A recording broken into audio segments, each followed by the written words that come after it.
Por que Deus permite o sofrimento? Aliás, essa pergunta, nos últimos tempos agora, principalmente nesse ocorrido que aconteceu no Rio Grande do Sul, são uma das perguntas que mais está sendo feita na boca das pessoas. O porquê Deus permite tanto sofrimento? Muitas vezes a gente não tem as respostas na hora, E por a gente não ter a resposta, e as pessoas, principalmente as pessoas que por algum motivo tiveram as suas vidas mudadas, vamos pegar essas calamidades no Rio Grande do Sul, Às vezes as pessoas não têm as respostas, elas se tornam frias e começam a se afastar de Deus. Podemos dizer que algumas pessoas que estiveram no passado, eu não sei se os irmãos, quando eu falar sobre essa parte, vai vir alguém na cabeça de vocês.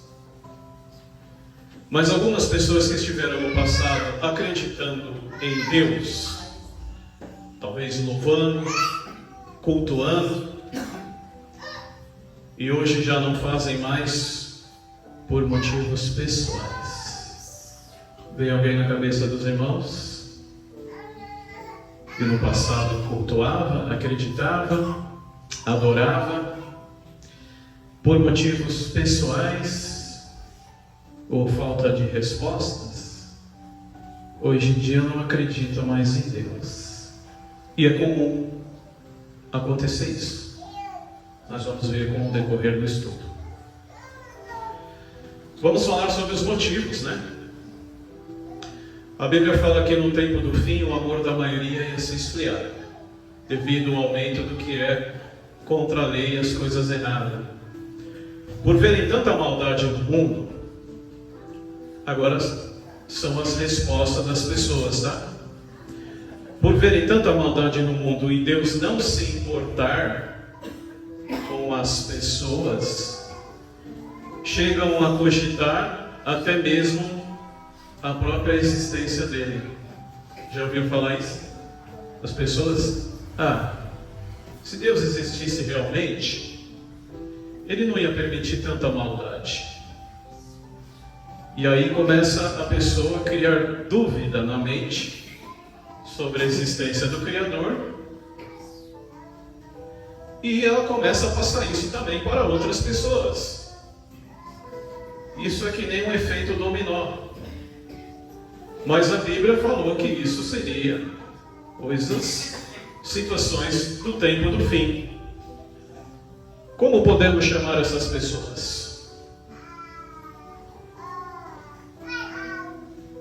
Quando uma pessoa não acredita em Deus mais, como é que ela é chamada?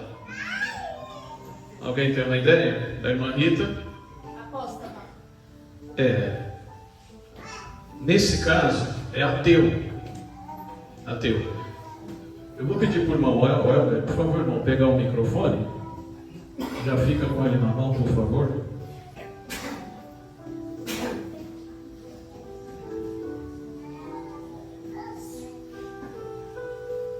Ateu. Ateu. Eles não nasceram ateu. Ninguém nasce ateu. A pessoa se torna ateu conforme o tempo. Talvez por algum problema pessoal, alguma desilusão que a pessoa teve na vida, alguma doença, perca de um ente parente que a pessoa amava tanto, e hoje em dia essa pessoa não está mais com ele ou com ela. Uma perca importante, uma doença, um acidente. Então a pessoa, ela passa a não acreditar mais em Deus, porque ela fala: se Deus existisse, o tanto que eu pedi para Ele e Ele não me respondeu, pode ser vários motivos, pois hoje em dia eu não acredito mais. É muito comum hoje em dia acontecer isso, meus irmãos. São problemas pessoais, particulares, frustração que a pessoa teve, que Deus não respondeu ali na hora, e a pessoa passou a não acreditar mais em Deus.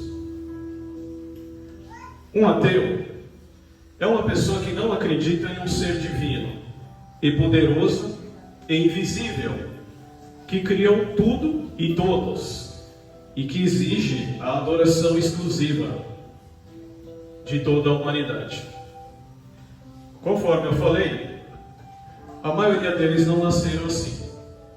Alguns passaram por motivos de desilusão, influências pessoais, como professores ou dentro das escolas.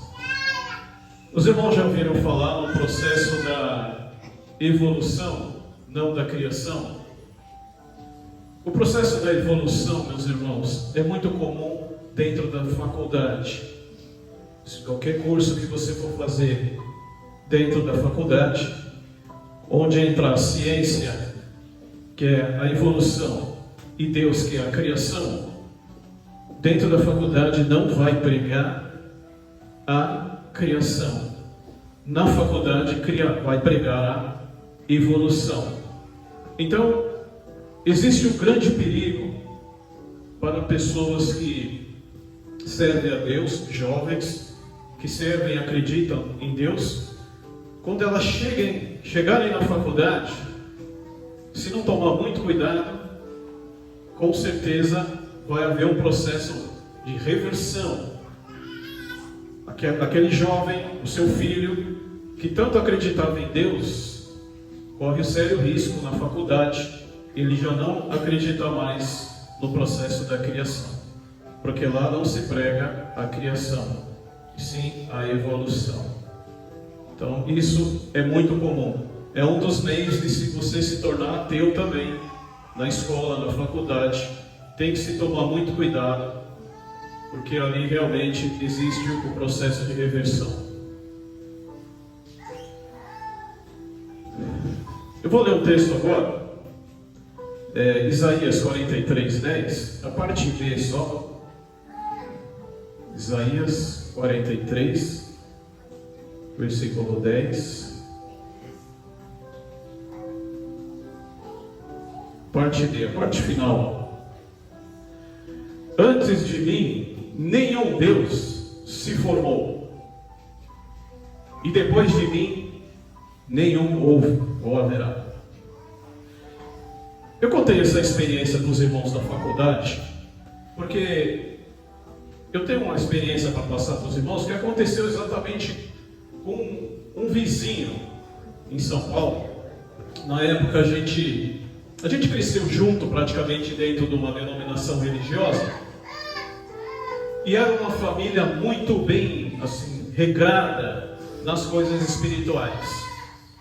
Eram mais ou menos entre 4 a 5 irmãos. E esse rapaz especial que eu vou falar, ele era um dos mais velhos. E a gente saía bastante junto. Para quem não sabe, eu já fui testemunha de Jeová. E desde pequenininho eu sempre saía de porta em porta pregando o Evangelho. Então esse rapaz, ele saía muito comigo. A gente saía junto, de porta em porta, pregava o Evangelho. Só que num determinado período, ele era um rapaz muito inteligente. Ele conseguiu entrar na USP. E sabe que para entrar na USP tem que ser uma pessoa muito inteligente. E ele conseguiu entrar na USP. Eu só não lembro para que ele entrou, qual que era a profissão que ele ia fazer, que ele ia estudar. Eu só não lembro dessa parte. Mas ele conseguiu entrar. E ele, entre os jovens que a gente frequentava na igreja, no Salão do Reino, ele era um dos mais inteligentes. Ele dava bastante comentários. Inclusive ele seria indicado para subir de cargo dentro da igreja. Iam passar cargos para ele, porque ele era muito inteligente e bem regrado. Ele não faltava no serviço de pregação. Todo final de semana ele estava lá com a família dele, dava gosto de ver aquela família, E eles eram em 7 pessoas, Ele tinha aquele carro Maverick, Então a gente vê aquele Maverick branco chegando, Aí a família, todo mundo, os filhos, né? Saiu um filho atrás do outro, assim, não parava de sair filho, né? E era bonito de ver aquela família. Só que ele conseguiu entrar na USP. E aí, nós começamos a reparar, depois que ele entrou na USP, na faculdade, e aí ele começou a cair a presença dele dentro da igreja. Ele começou a cair, já não ia todo final de semana mais no serviço de pregação, ia uma vez a cada mês, 2 vezes, depois já começou a faltar na pregação e também no salão do reino. E aí se afastou de vez, totalmente. Mas não ficou só nisso. Ele se afastou. Mas os pais deles e os irmãos continuaram indo. E aí é aquilo que eu acabei de falar com os irmãos. Numa pessoa tão regrada e confiante em Deus, com muita fé em poucos jovens que eu vi na década de 80. Poucos jovens eu vi tanta fé que tinha aquele rapaz. A gente saía junto no serviço de pregação. Chegou ao ponto de ele não acreditar mais na existência de um Criador. E não parou por aí. Conforme eu falei na semana passada sobre aquela representação de você ter 7 frutas boas dentro de um cesto e você pegar uma fruta ruim e colocar no meio aí. Põe as 7 em volta, boa, põe a estragada no meio. Em pouco tempo as outras estragarão. Além dele não confiar mais na existência de Deus e tudo que ele acreditava ele jogou na lata do lixo, ele começou também a trabalhar contra a família, para tirar a família também de dentro da igreja. Então, entre ele, tinha mais 6, entre ele era o 7º, entre o pai, a mãe e os irmãos. E se eu falar para vocês, meus irmãos, que toda a família foi afetada. Toda a família abandonaram a Deus. Foi um efeito dominó. E ele virou ateu. Da época que eu estava em São Paulo, né, ele passava na frente de casa, sempre me cumprimentava. A gente não se falou mais. Mas eu vi a família realmente regrediu espiritualmente. Não só isso, tá? A família, o pai e a mãe acabaram se separando. Enfim, teve sérios problemas dentro da família. Então, hoje, você tem o privilégio de estar dentro da casa de Deus, adorando. Agarre com perseverança. Porque muitos um dia tiveram a mesma situação que vocês estão agora, mas não conseguiram se apegar à verdade e acabaram abandonando a Deus. Mas você nunca consegue se manter naquela mesma situação. Quando você passa a se tornar ateu e não acreditar mais em Deus, infelizmente a sua vida ela também muda em todos os sentidos. Porque a luz, quem está na luz, a luz clareia. Quem está na escuridão, a escuridão traz a escuridão. Então você nunca se consegue manter na mesma situação.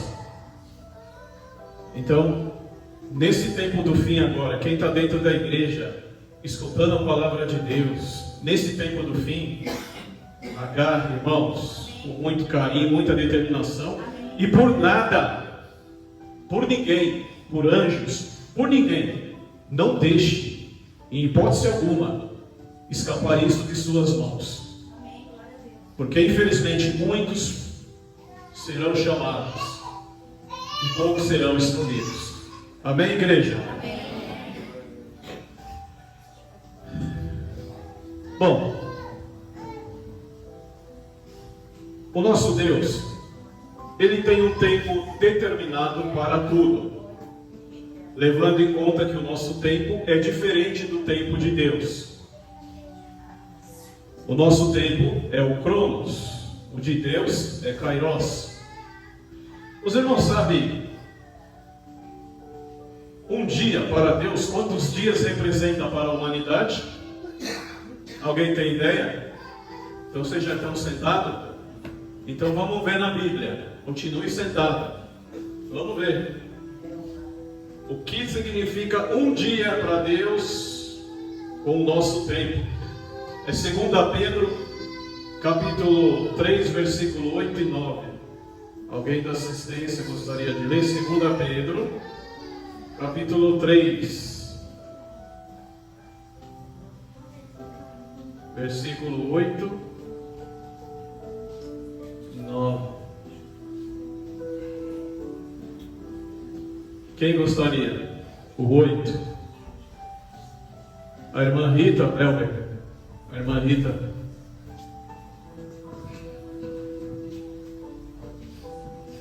Mas vós, amados, não ignoreis uma coisa, que um dia para o Senhor é como 1000 anos, e 1000 anos como um dia. O 9. O Senhor não retarda a sua promessa, ainda que alguns a têm por tardia, porém é longânimo para convosco, não querendo que ninguém se perca, senão que todos venham a se arrepender-se. Exatamente. Irmãos, um dia é 1000 anos. Um dia para Deus é 1000 anos para a gente. Acreditam nisso? Está além da nossa compreensão.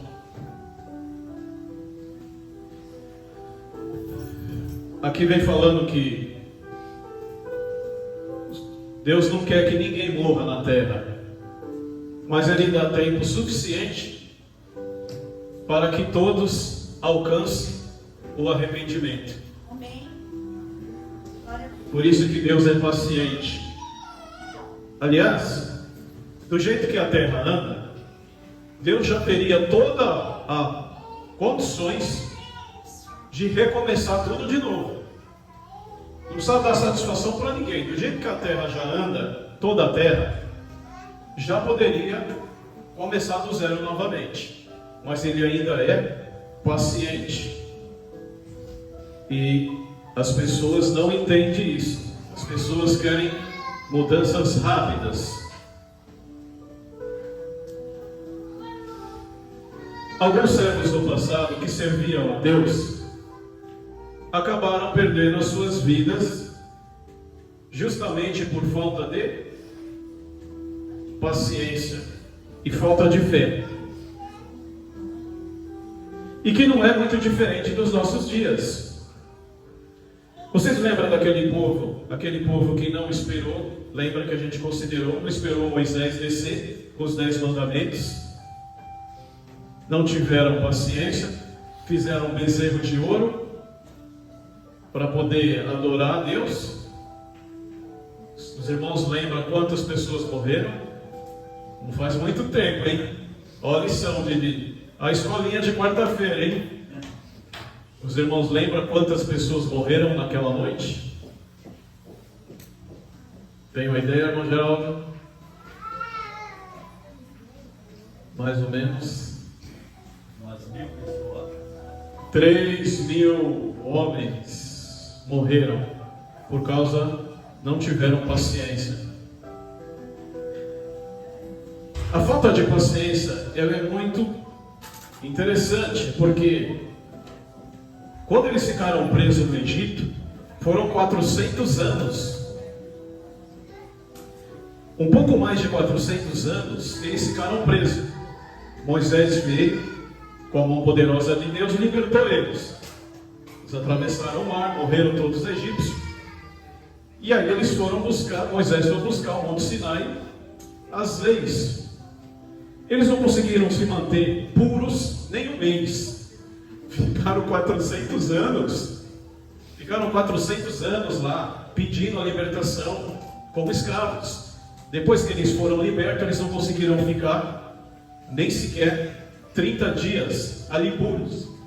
Perderam a vida deles por causa da falta, além de falta de fé, a falta de paciência também.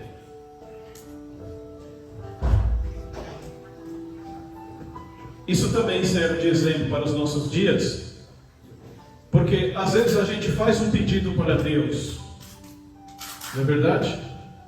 Alguém já fez pedido para Deus aqui em particular? Todos nós já fizemos pedido para Deus. Só que Deus não é que nem uma lâmpada que está apagada e acende. A gente gostaria que fosse assim, não é verdade? Mas Deus tem o seu método e o seu tempo para agir. E a gente, como ser humano, nós somos impacientes. A gente quer tudo para a hora, para o dia, para amanhã. E a gente não espera o tempo de Deus.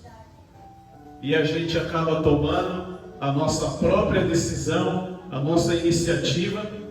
E aí depois a gente acaba pagando um preço muito alto. Por quê? Não esperamos o tempo de Deus. Irmãos, isso é super interessante. Porque uma vez que a gente se ajoelha e coloca qualquer problema na mão de Deus, presta bem atenção. Uma vez que a gente entrega qualquer problema pessoal nosso na mão de Deus, nós temos que aguardar a resposta.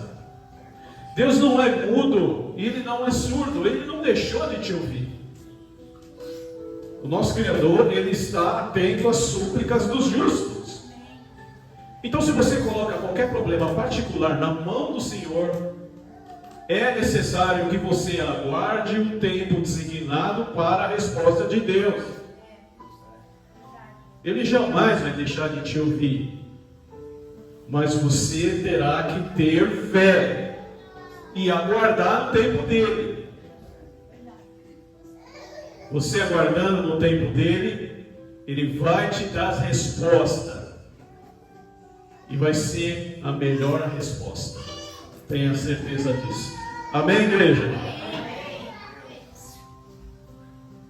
Bom, eu falei do povo de Israel. Vamos pegar mais um exemplo do passado, que não teve paciência. E essa pagou um preço caro. Porque essa saiu de dentro da cidade viva. Quem conhece a história da mulher de Ló? A mulher de Ló. Mulher de Ló, que virou estátua de Saul. A mulher de Ló. Rita? Ela virou estátua de Saul porque ela olhou para trás, né? Nós já vamos comentar. Tá? Tranquilo? Agora eu vou colocar essa história na televisão para mostrar. Deus enviou os anjos dentro da cidade de Sodoma e Gomorra. E era uma cidade que ela praticava tudo que não presta. Só quem estava lá era Ló, que era sobrinho de Abraão. Ló, a esposa e as suas duas filhas, que não estavam contaminados dentro dessa cidade. Essa cidade, ela tinha por costume homens com homens, então era uma verdadeira orgia. E tinha subido aos olhos de Deus essa confusão que estava na cidade, e Deus enviou os anjos que ia destruir a cidade. Chegando os anjos na cidade, tenta imaginar uma cidade onde homens tinham relações com homens, era uma bagunça. Chegando anjos na cidade, anjos de Deus. Então imagine, né? Um anjo de Deus totalmente diferente. Um anjo 2,50 metros, homens bonitos. E assim que aqueles anjos chegaram na cidade, os homens da cidade ficaram loucos, querendo saber quem eram eles. Só que eles entraram para dentro da casa de Ló. Os anjos entraram lá para dentro. E correu aquela história que havia entrado 2 homens lindos na cidade de Ló, na casa de Ló. E aí se criou todo aquele alvoroço na entrada da casa de Ló. As pessoas todos correram para lá e perguntaram para Ló: quem é esses homens? Manda eles para fora. Nós queremos eles. Aquela confusão, aquela bagunça na porta de Ló. E Ló saiu para fora e falou: não toca nesses homens, por favor, são convidados meus. Ló chegou até e falou: olha, isso é bíblico. Eu tenho as minhas filhas, eu dou as minhas filhas, mas não toque nesses homens. E aí os moradores, né, falam: não, não queremos suas filhas, queremos esses homens. E começaram a querer invadir a casa de Ló. Só que os anjos saíram para fora e automaticamente cegou todos eles. Todos eles ficaram, na hora, ficaram sem visão. E aí os anjos falaram assim para Ló, a sua esposa e as filhas: saiam da cidade automaticamente, que vai vir fogo e enxofre do céu, Deus vai destruir essa cidade. Não olhem para trás, não olhem para trás, saia dessa cidade o mais rápido possível. E aí onde foi? Os anjos pegaram eles, colocaram eles para fora da cidade, só que a ordem era: não olhem para trás. Irmãos, a Bíblia fala que os anjos, a orientação é: não olhem para trás. Só que ao sair da cidade, a mulher de Ló acabou olhando para trás. Então a ordem era que não olhasse. Ela não teve paciência. Lembra a consideração?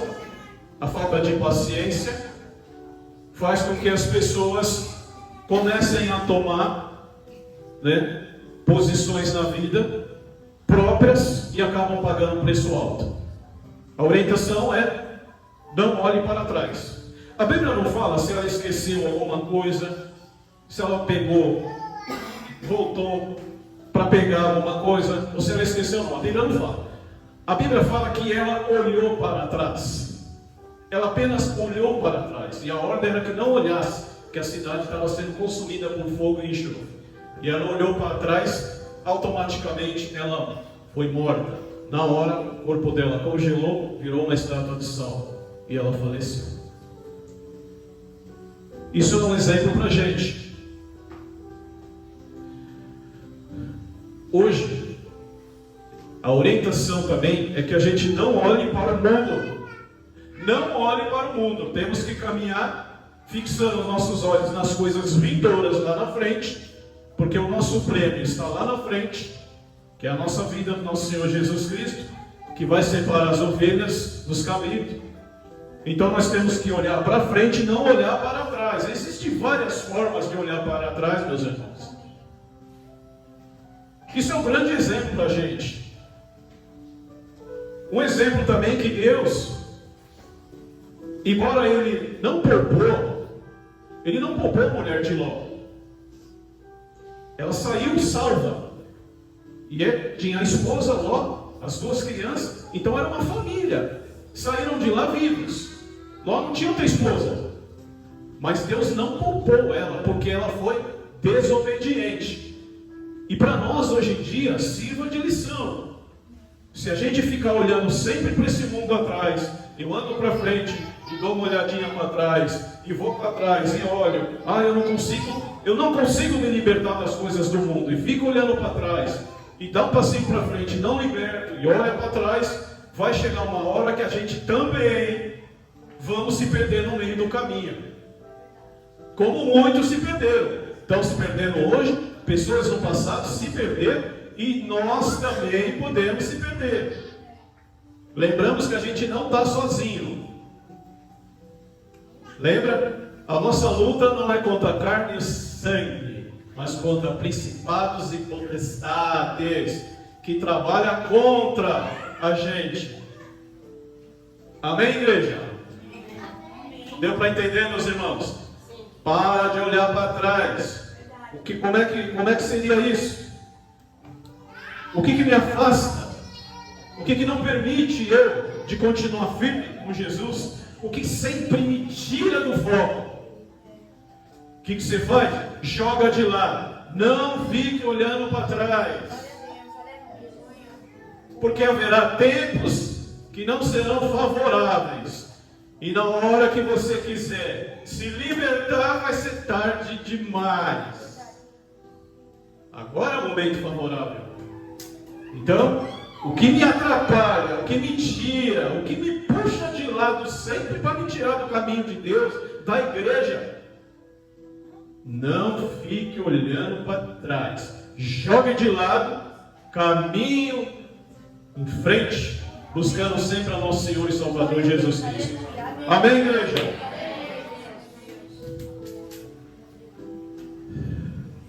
Outro exemplo importante também é a esposa de Abraão, a Sara. Sara teve Isaac, já na velhice. Sabe quantos anos Sara teve Isaac?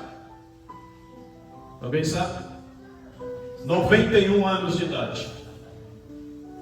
91 anos. Deus prometeu para Abraão que ele ia ter um filho, e que esse filho ele ia multiplicar sobre a terra, maior número, até maior que as estrelas do céu. Só que Sara tinha 90 e poucos anos, e ela já achava que ela não poderia dar mais. Como é que ela ia ter filho, já naquela idade avançada? E ela não confiou. O que ela fez? Ela cedeu a sua concubina egípcia, Agar, para Abraão ter relação com ela, para nascer o prometido, que foi Ismael. Por isso que tem essa confusão hoje no Oriente Médio, filhos de Isaac e filhos da egípcia. Se criou essa geração que um odeia o outro, né? Filhos de Isaac e filho da Agar egípcia. E o que aconteceu? Ela não confiou. Depois os anjos apareceram e falou para ela que ela teria uma criança mesmo na idade avançada. Até para os irmãos entenderem, Isaac significa riso. Por isso que o nome foi colocado Isaac. Porque quando ela escutou, ela estava dentro da tenda, o anjo estava conversando com Abraão, e o anjo falou para Abraão que ela teria filho, ela deu risada dentro da tenda. Aí o anjo pegou e foi falar com ela: por você ter dado risada, o seu filho lhe chamará Isaac, que significa riso. Então, nada para Deus é difícil. Colocou o problema na mão do Senhor, seja qual problema que vocês tiverem pessoal, aguardem a resposta, que Ele vai dar a resposta para vocês. Não tome as providências. Colocou na mão de Deus, permita que o Senhor resolva. Amém?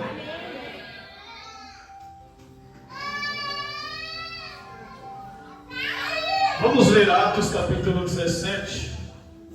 Vou pedir para a irmã Rita, 17, 30 a 31. Atos capítulo 17. Espera um pouquinho, irmão. Achou? Sim.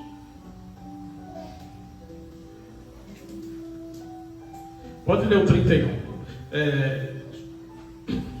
31. Pode ler o 31 agora. Porquanto determinou um dia em que com justiça há de julgar o mundo, por meio do varão que para isso ordenou. E disso tem dado certeza a todos, ressuscitando dentre os mortos. Exatamente. Deus, Ele preparou um dia em que vai julgar a terra habitada. Está em Atos 17, 31. Diferente de que muitos acham que Deus não se importa com a humanidade, que as coisas vão continuar do jeito que sempre foi, Deus estabeleceu um dia em que vai julgar a terra habitada com justiça, por intermédio de um varão.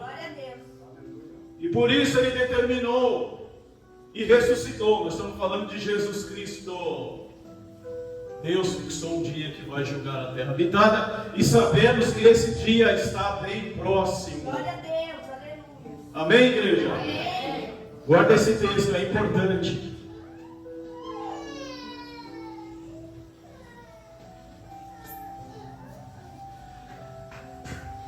Aguardar em Deus é difícil, né? Agora eu vou falar sobre 3 frases importantes para os irmãos guardarem. Aguardar em Deus é difícil, mas o que esperamos no Senhor, no final, será recompensador. Glória a Deus. Amém. A fé é certeza de que Deus tem o melhor para nos entregar. Mesmo que não entendamos no momento, a bênção chegará na hora certa. Basta ter paciência e acreditar. Amém? Tenham a plena certeza da esperança, de modo que vocês não se tornem negligentes, mas imitem aqueles que por meio da fé e da paciência receberam a herança prometida. Amém, igreja?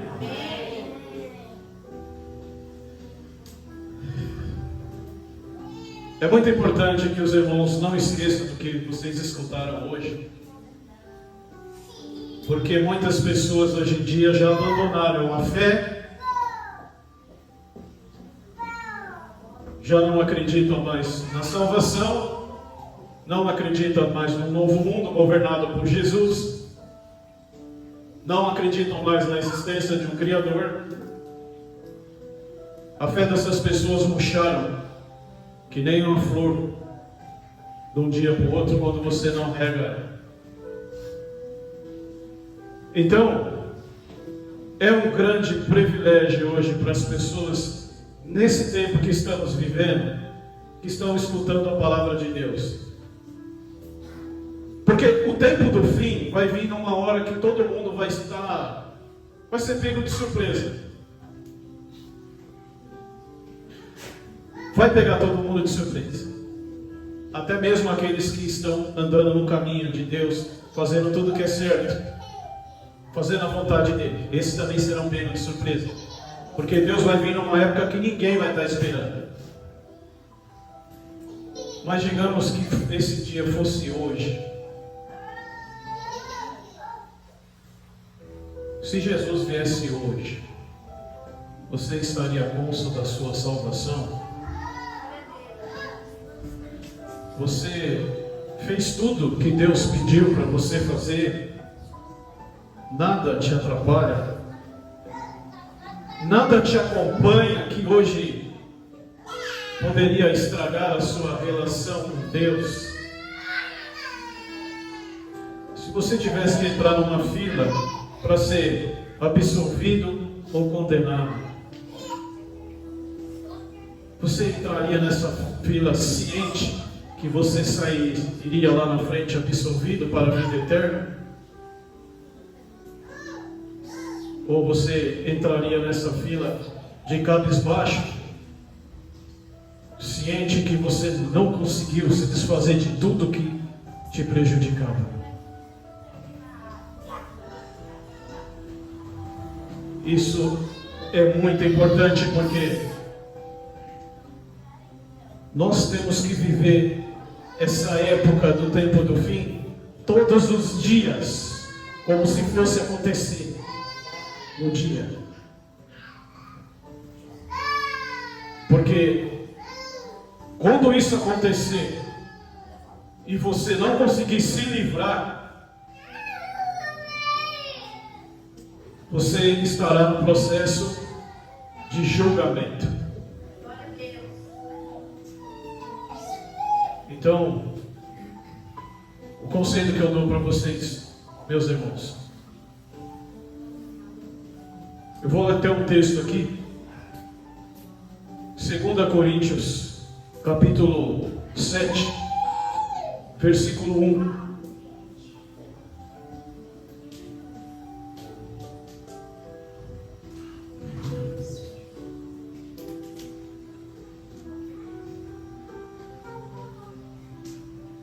Os irmãos acharam? 2 Coríntios 7, 21. Ora, amados, visto que temos tais promessas, purifiquemo-nos de toda a imundície da carne e do espírito, aperfeiçoando a santidade do temor de Deus. Qual é a sua promessa? O que você busca? Você sabe. Purifique-se então da sua carne, o que te atrapalha, o que te distancia de Deus. Purifique-se, para que esse dia que virá sobre a terra, um dia calamitoso, você possa levantar os olhos para o céu, e quando você vê Jesus vindo com grande poder e glória, que você continue com os olhos fixos para o céu, e que nada venha te envergonhar e abaixar sua cabeça e dizer: poxa vida, infelizmente eu não consegui me livrar dessa imundície da minha carne. Posso pagar um preço muito alto. Amém, igreja?